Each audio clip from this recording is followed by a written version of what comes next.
اقتدار سے بے دخلی کے بعد سے فوج مخالف بیانیاں لے کر چلنے والے سابق وزیر اعظم عمران خان نے ایک مرتبہ پھر اپنا یہ پرانا موقف دہرایا ہے کہ پاکستان میں فوج کا سیاسی کردار ختم کرنا ناممکن ہے اور اسے ایک حقیقت کے طور پر تسلیم کر لینا چاہیے۔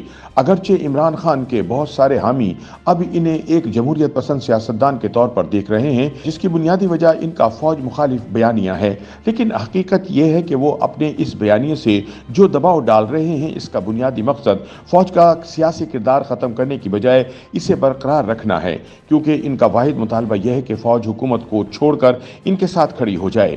زمان پارک لاہور میں ڈان اخبار سے ایک انٹرویو میں فوج کے کردار بارے گفتگو کرتے ہوئے عمران نے کہا کہ فوج کے سیاسی کردار کو مکمل طور پر ختم کر دینا خام خیالی ہوگا۔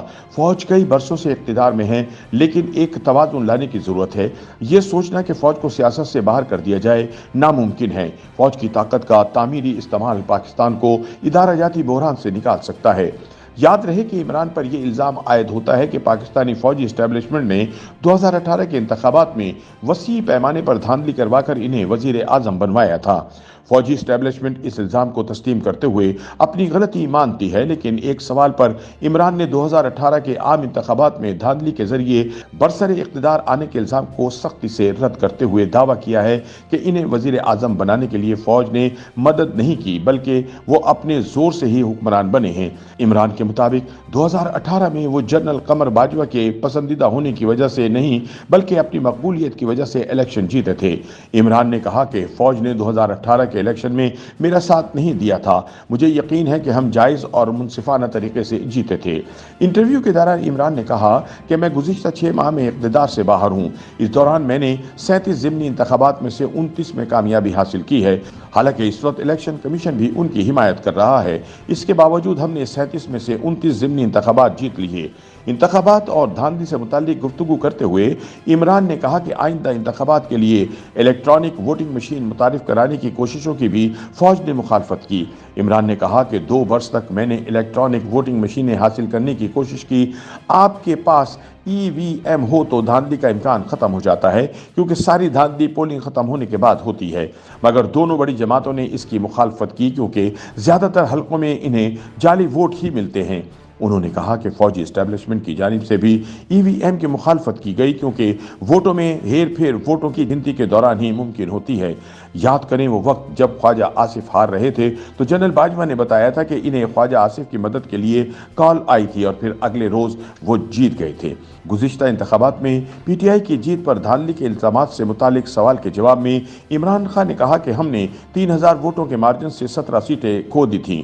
اگر اسٹیبلشمنٹ ہماری مدد کرنا چاہتی تو ہم آسانی سے یہ سیٹیں حاصل کر سکتے تھے۔ عمران خان نے تسلیم کیا کہ کمزور اکثریت پر مبنی حکومت ان کا سب سے بڑا چیلنج تھی، اور اگر انہیں دوبارہ کمزور حکومت ملی تو وہ اسے قبول نہیں کریں گے۔ عمران خان نے کہا کہ ہمارے پاس اختیار نہیں تھا۔ اس بار اگر مجھے واضح اکثریت نہ ملی تو میں اقتدار قبول نہیں کروں گا، کیونکہ اگر آپ کے پاس اکثریت نہیں ہے تو آپ کوئی کام نہیں کر سکتے۔ اگر کمزور اکثریت کے ساتھ آپ کی اتحادی حکومت ہو اور آپ کو آپ کے اپنے ہی لوگ بلیک میل کرتے رہیں تو حکومت کرنا ناممکن ہوتا ہے۔ انہوں نے کہا کہ ایسی صورتحال میں فوج کا کردار زیادہ عام ہو جاتا ہے، کیونکہ ہمیں ان کی مدد کی ضرورت تھی اور ہم اسی مقصد کے لیے مل کر کام کر رہے تھے۔ فوج اور اپنے تعلقات بگڑنے کے آغاز سے متعلق سوال پر عمران نے بتایا کہ ان کی حکومت کی جانب سے ان لوگوں کو سزا دینے میں ناکامی اس کا پہلا اشارہ تھی، جس پر وہ کرپشن کا الزام عائد کرتے آئے تھے۔ دوسرا معاملہ وزیر اعلیٰ پنجاب کا انتخاب تھا۔ عمران نے بتایا کہ آرمی چیف چاہتے تھے کہ میں علیم خان کو وزیر اعلیٰ پنجاب کا عہدہ دوں، اور میں ایسا نہیں چاہتا تھا، کیونکہ ان کے خلاف نہ صرف نیب کے مقدمات تھے بلکہ انہوں نے حکومت کی کروڑوں مالیت کی زمینوں پر قبضہ کر کے انہیں فروخت کر دیا تھا۔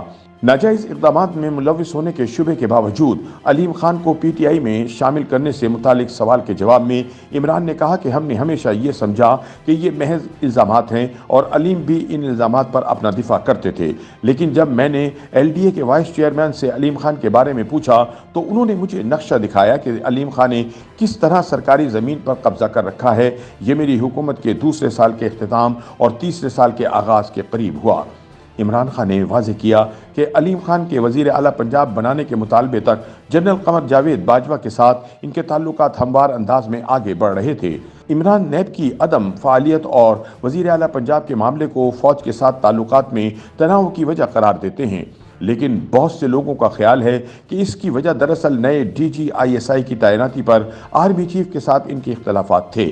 اس حوالے سے عمران نے کہا کہ دیکھیں، مجھے فوج کی اندرونی سیاست کا علم نہیں، میں صرف اتنا جانتا ہوں کہ فوج کے ساتھ ہمارا تعلق اچھا چل رہا تھا۔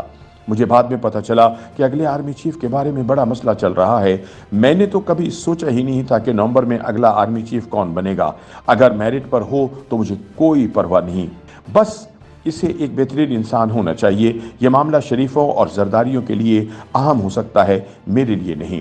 جنرل فیض حمید کو ان کا انتخاب سمجھنے کے تاثر کے حوالے سے سوال پر عمران نے کہا کہ جنرل فیض واحد جنرل ہیں جنہیں میں جانتا تھا، کیونکہ وہ میرے ساتھ سربراہ آئی ایس آئی کے طور پر کام کر رہے تھے۔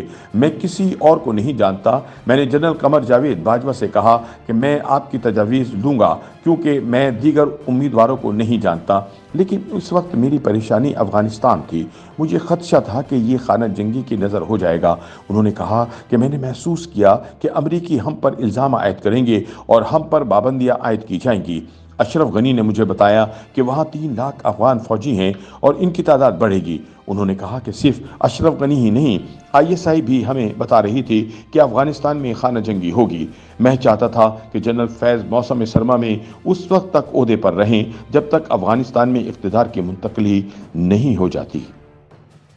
YouTube پر گوگلی نیوز دیکھنے کے لیے youtube.com کی سرچ بار میں googly news T V type کریں۔ گوگلی نیوز کے پیج پر سرخ رنگ کے سبسکرپشن والے بٹن پر کلک کرنا نہ بھولیے۔ YouTube پیج پر اپلوڈ ہونے والی ویڈیوز سے باخبر رہنے کے لیے بیل آئیکن پر کلک کیجیے۔ آپ کو ہر نئی ویڈیو کے بارے میں نوٹیفیکیشن موصول ہو جائے گا۔